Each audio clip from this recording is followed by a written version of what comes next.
وما أرسلناك إلا رحمة للعالمين. Dengan itu adalah masa seorang wanita itu haid. Tiap orang itu beda-beda. Nah, tiap orang beda-beda. Makanya selalu saya ingatkan, ketika kita ngomongkan haid, diingat-ingat sendiri-sendiri gitu. Karena nggak bisa kita ngomong haid itu sebulan sekali ya. Ya itu untuk sebagian orang. Orang lain mungkin sebulan 2 kali.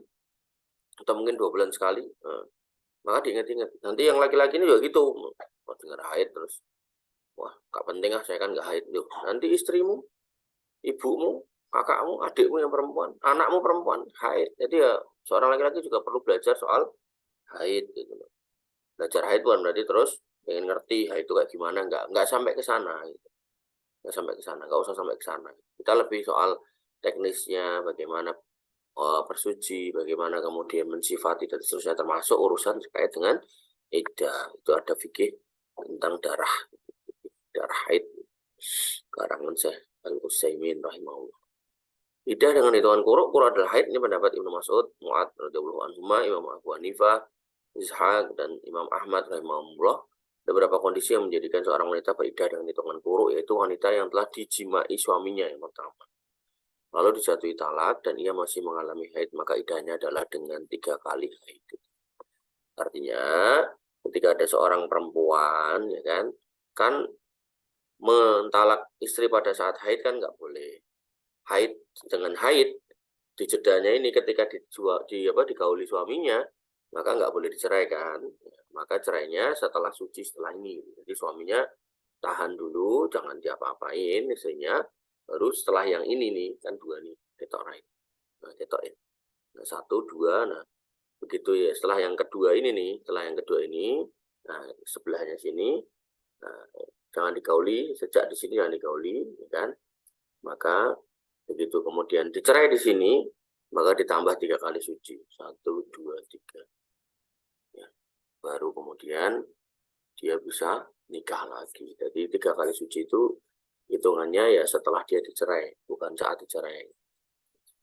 Nah, di sini berdasarkan firman Allah Subhanahu wa taala, wal mutallaqatu yatarabbasna bi anfusihinna salasata quru. Wanita yang ditalak hendaklah menahan diri menunggu 3 kali suci, 3 kali haid. Ya, dalam hal ini berlaku buat mereka yang masih haid. Ya, buat mereka yang masih haid. Jadi ngomongkan kuruk berarti orangnya harus haid. Wanita yang melakukan khulu maka iddahnya adalah 1 kali haid. Nah, kok kemudian dia nggak dicerai, tapi dia yang minta cerai, maka iddahnya yang mengajukan khulu kepada suaminya adalah 1 kali haid. Ini adalah pendapat Ibnu Umar, dan Ibnu Abbas. Ini juga pendapat Imam Ahmad, Ishaq, Ibnu Munzir, dan Syekhul Islam Ibnu Taimiyah. Diriwayatkan dari Rabi' binti Muawwid radhiyallahu anha, ia berkata, talaktu min zauji, aku mengajukan khulu kepada suamiku, summa ji'tu Utsman, kemudian aku mendatangi Utsman, fasa'altu madza alayya minal iddah, gimana iddahku? Faqala la iddata alayki illa an takuni hadisatan ahdin bihi wa tamkusi hatta tahidi khaidotan. Jadi nggak ada iddah buatmu kecuali ya, kamu hadisata ahdin, engkau telah jima dengan suamimu, ya, karena mungkin udah bisa ranjang ya, maka nggak ada iddah. Tapi kalau kamu udah berhubungan, maka kalau kamu berhubungan, maka iddahmu adalah yang berhubungan, fatamkusi hatta tahidi, maka iddahnya hingga 1 kali haid. Haidotan, tahidi, haidotan. Jadi ketika di sini atau digauli sama suaminya, kemudian dia minta khulu, maka tunggu sampai sini nih, dia khulu gitu kan. Nah, kemudian di sini dia dijatuhkan talak, kemudian setelahnya tambah 1 haid. Qala wa ana muttabi'un fi dzalika qada'a Rasulullah SAW. Dan Utsman mengatakan, aku ngomong kayak gini karena aku mengikuti apa yang diputuskan Nabi SAW fi Maryam al-Magholiyah, dan pada Maryam al-Magholiyah, Magholiyah namanya, Magholiyah. Karena tahta Sabit ibn Qais, bahwasanya dia adalah istri Sabit bin Qais ibn Syammas yang kemarin kita bahas, ya.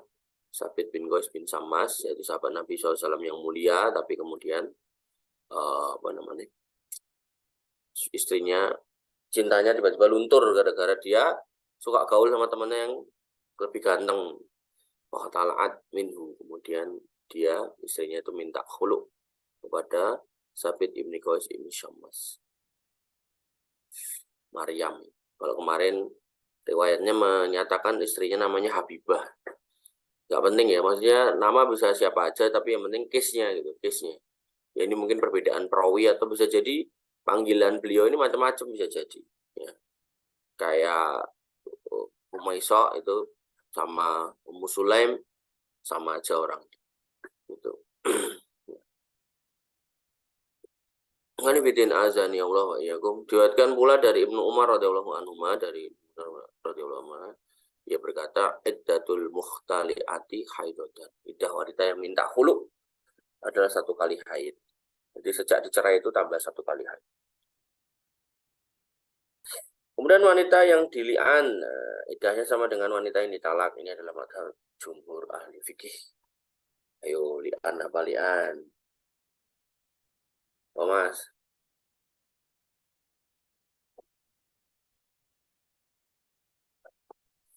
Buka lagi bab li'annya. Kemudian yang keempat, wanita yang dipisahkan dari suaminya karena ia memeluk Islam, sementara suaminya tetap dalam kekufuran, maka dia beristibrok dengan 1 kali haid. Nah, jadi ada wanita yang wanita suami istri, ya kafir, lalu suaminya masuk Islam, istrinya masuk Islam, suaminya masih milih kafir. Maka ia beristibrok. Istibrok itu melepaskan atau memastikan rahimnya kosong, memisahkan diri dengan 1 kali haid. Artinya dia nggak boleh digauli dengan suaminya yang kafir. Pilihannya cuma 2, dia minta cerai atau dia nunggu suami masuk Islam. Tapi selama nunggu itu, dia nggak boleh digauli. Artinya seorang wanita harus nolak, nggak mau, kamu masih kafir. Kamu tak tungguin, tapi kamu ya harus masuk Islam. Kalau kamu masih kafir, aku nggak mau. Gitu. Ini adalah pendapat Imam Abu Hanifah dan Syekhul Islam Ibnu Taimiyah rahimahullah.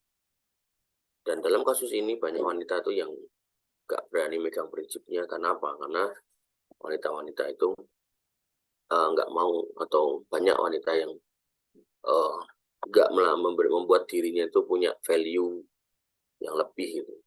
Jadi dia lebih memasrahkan kondisi dirinya pada seorang laki-laki secara mutlak, sehingga ketika dia diperlakukan dengan dolim, atau si suami ini kemudian belum masuk Islam atau malah murtad dari Islam murtad.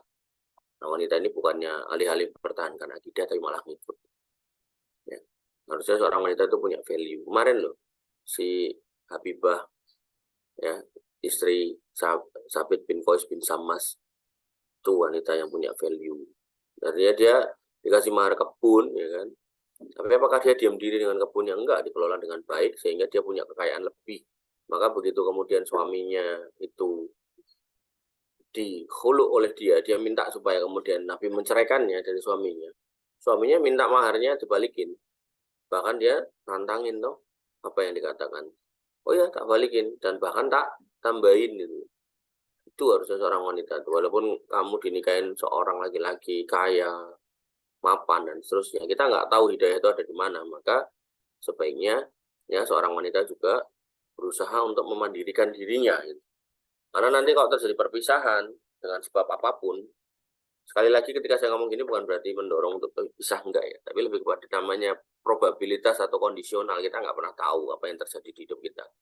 Nah, kalau sampai terjadi perpisahan, seorang wanita itu udah siap atau bisa survive itu. Bahkan mungkin laki-laki akan 1000 kali mikir ketika mau meninggalkan wanita yang dia udah punya value. Makanya jangan kemudian cuma membanggakan kecantikan. Cantik itu bisa luntur. Nantinya kalau seorang laki-laki ngejar kalian wanita karena cantik, nanti kalau kalian udah gak cantik, dia nyari yang lebih cantik gitu. Atau kalau kalian masih cantik, dia akan nyari laki-laki nyari wanita yang lebih cantik di saat kalian masih cantik gitu. Makanya bukan itu sebenarnya value. Value-nya adalah ya yang pertama ya agama, kemudian yang kedua adalah akhlak, ya, kemudian yang ketiga adalah kemandirian gitu. Maka berjuanglah untuk kemudian mandiri gitu. Bahasa gampang itu nggak ada lo, nggak apa-apa gitu. Nggak ada kamu, hidup saya baik-baik aja. Maka kamu datang, ya saya baik-baik aja. Kamu pergi juga, saya baik-baik aja. Bahkan ketika kamu datang dan kamu menganiaya saya, maka kamu pergi, saya akan lebih baik dari ketika bersamamu. Nah, gitu loh. Itu prinsip hidup. Ya. Dan banyak kok sekarang cara untuk memandirikan diri tanpa harus keluar rumah, itu banyak. Tinggal bagaimana kita mau menggali gitu. Ya. Ya. Bahkan sampai udah dilembagakan dalam sekolahan, ya, namanya jurusan atau program studi bisnis digital, jadi berbisnis tapi di rumah digital. Ya kalau kita menghayati benar gitu kan, itu proses bisnisnya seperti apa, kesimpulannya intinya kita bisa berbisnis tanpa harus keluar rumah, sehingga ya jadi seorang wanita itu kita bisa mandiri. Dan ketika saya ngomong gini, ya toh antum yang laki-laki yang dengerin, bukan berarti saya tuh sentimen sama laki-laki, enggak, saya laki-laki. Ya, saya menduga nanti bisa jadi kalian yang laki-laki itu punya anak perempuan gitu.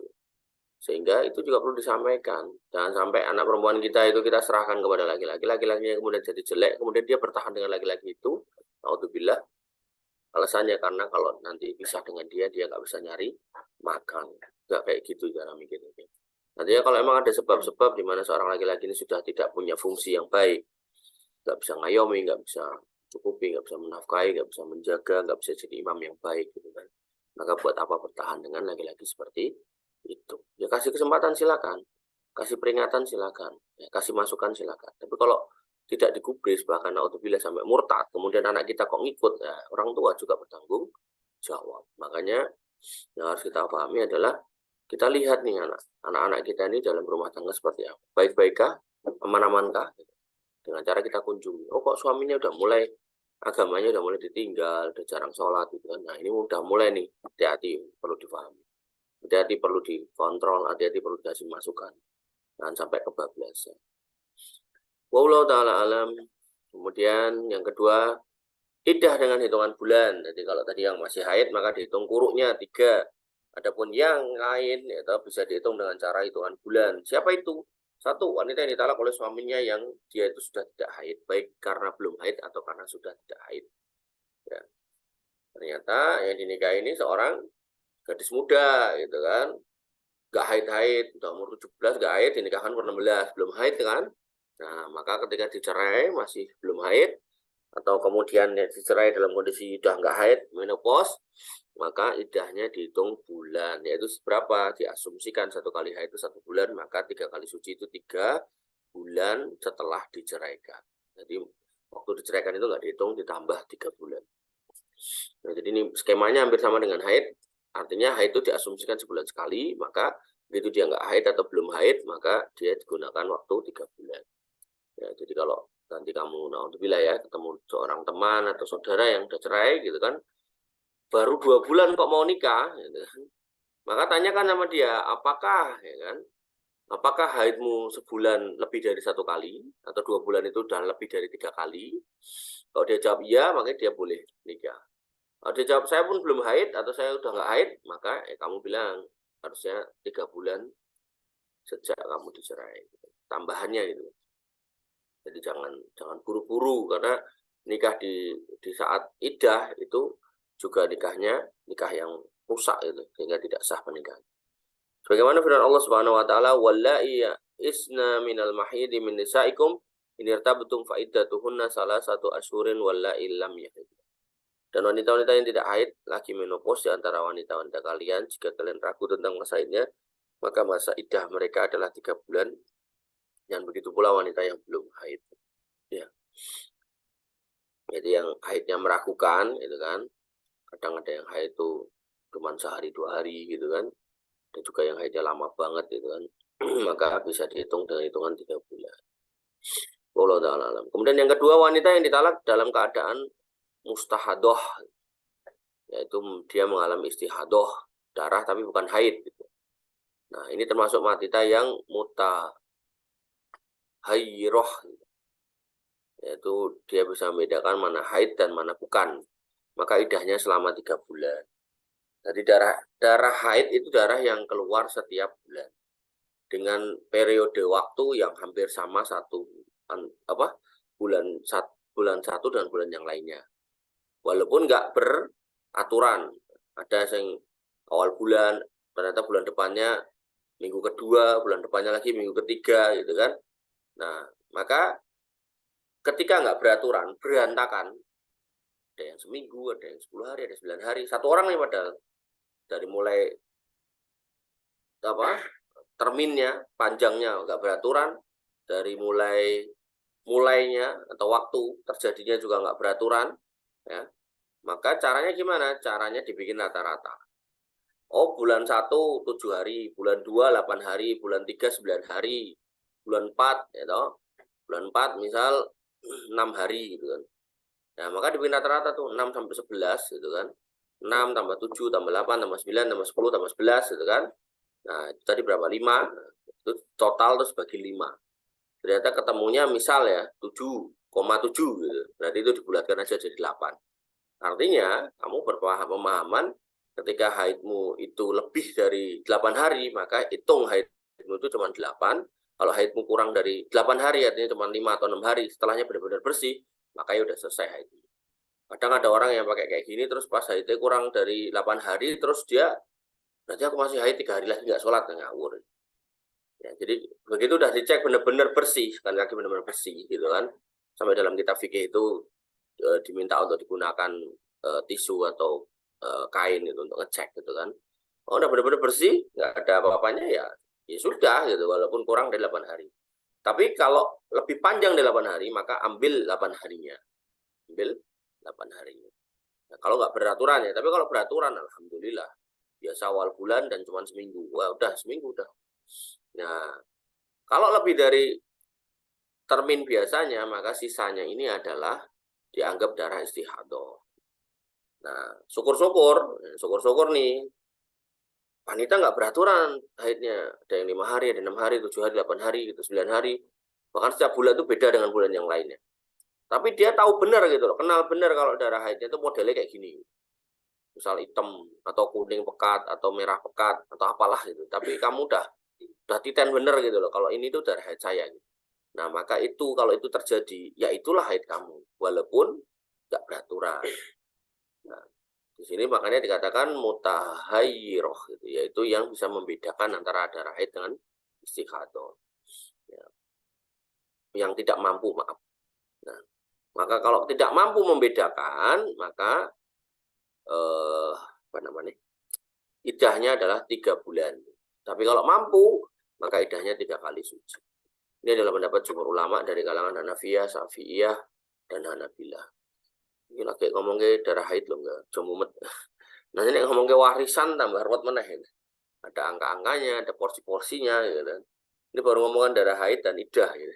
Atau idah yang dikaitkan dengan darah haid. Kemudian yang ketiga, idah dengan melahirkan kandungan. Artinya ketika ditalak kok hamil, maka baik itu roj'i maupun talak bain atau wanita yang ditinggal mati suaminya dalam keadaan hamil, qadarullah hamil mati, ya yang belum lama itu, ya 2 tahun 3 tahun yang lalu, ada seorang suami yang solih gitu kan, dia tukang servis speaker gitu, pulang bawa servisan, niat hati pengen dibenerin di rumah, ada asar mampir ke masjid, qadarullah masjidnya udah bubar sholatnya, dia datang masjid udah kosong itu, sholat sendirian. Tapi dia mampir di masjid karena mungkin dia memperkirakan kalau sampai rumah mungkin keburu maghrib, namanya Jakarta, Bekasi kan rame macet gitu kan, sore-sore pulang kantor.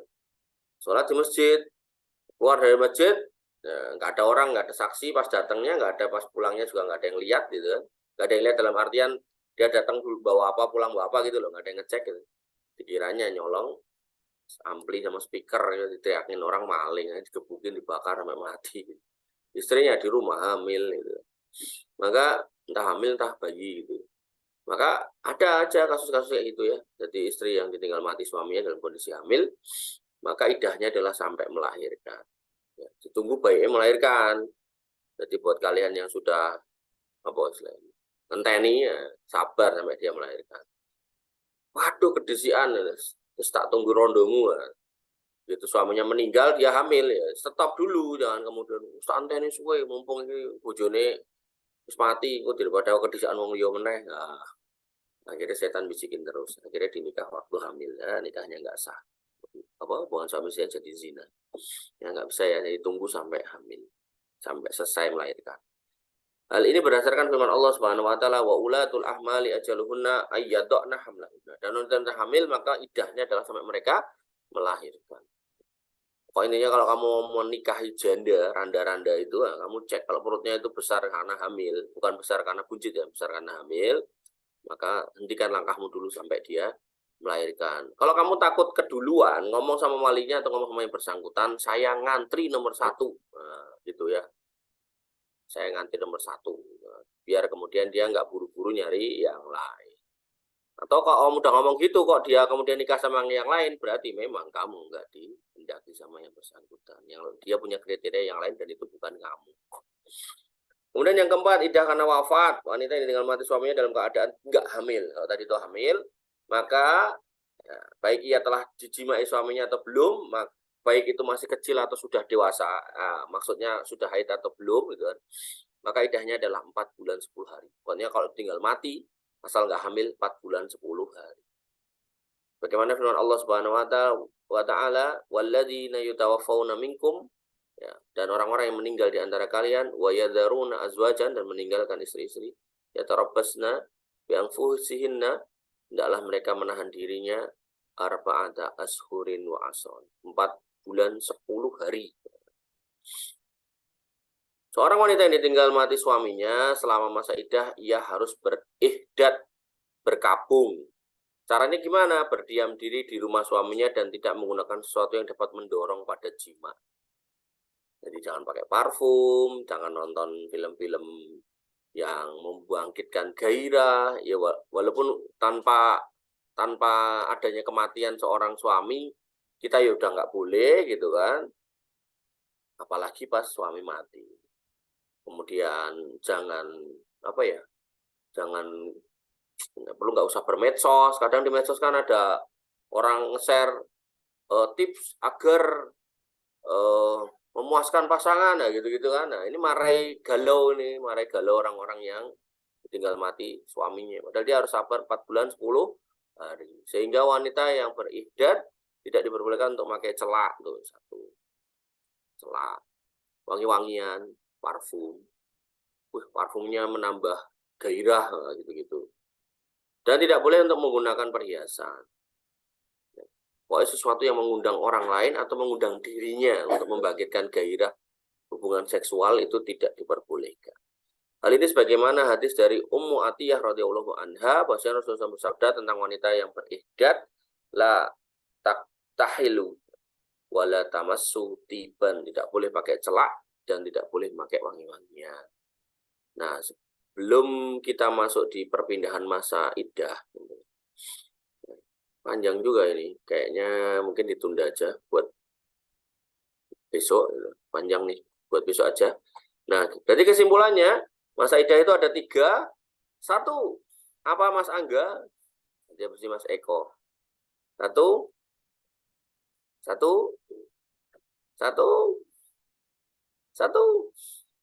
Sewen, Mas Eko, 1. 3 kali PW lah, 3 kali suci. Yang kedua, 3 wajar. Penting loh ini. Serius penting. 3.000.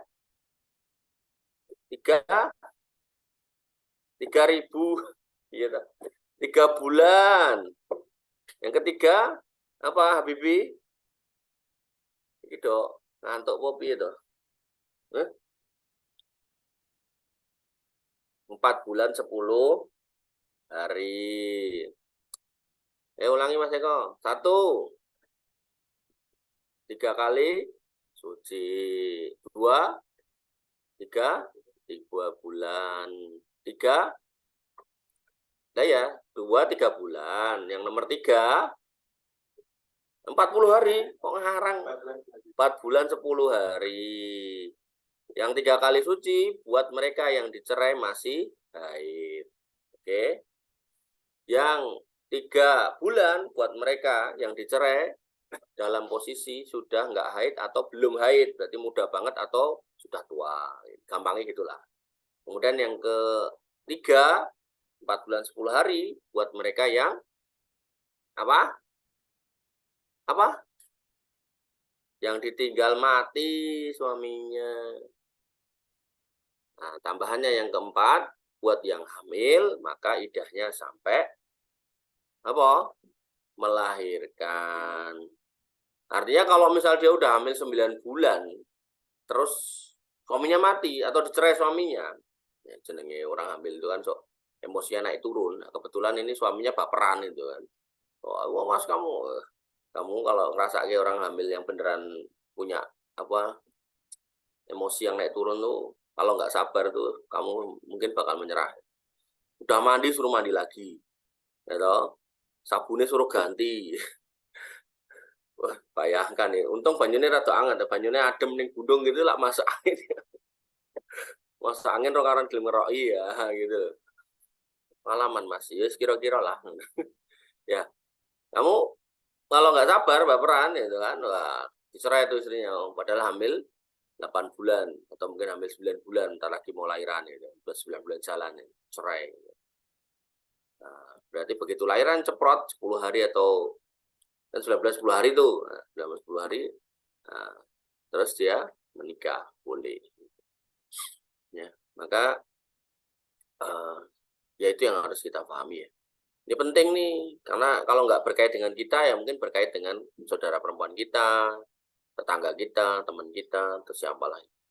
Ya. Oh teman, berarti aku harus berteman dengan wanita, mungkin yang laki-laki mikir gitu. Enggak juga, maksudnya kan mungkin kamu temenmu laki-laki, tiba-tiba cerita, aku mau menikahin Randa itu loh. Randa kampung sebelah, janda kampung sebelah. Yang mana yang itu?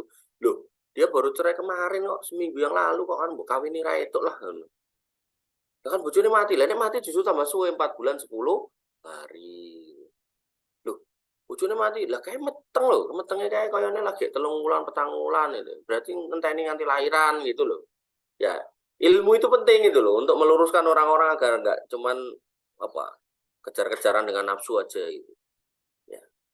Atau mungkin kita punya orang tua, naudzubillah, misal ya, bapak kita meninggal gitu kan. Wong tuane wis bengesan ra karo-karuan dikasih tahu, Bu.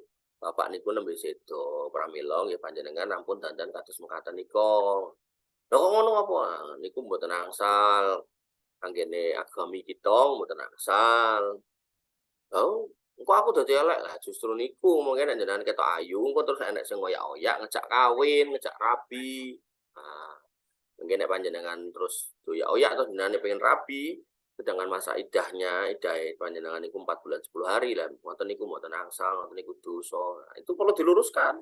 Jadi sebagai anak tuh ya enggak terus diem-diem aja, "Wis, yes, ibu kan sing gelemi," ngono. Ya enggak gitu juga gitu loh. Ya alhamdulillah nek sing gelemi, cuman maksudnya itu ya harus kemudian sesuai koridornya gitu, jangan kemudian ditabrak-tabrak.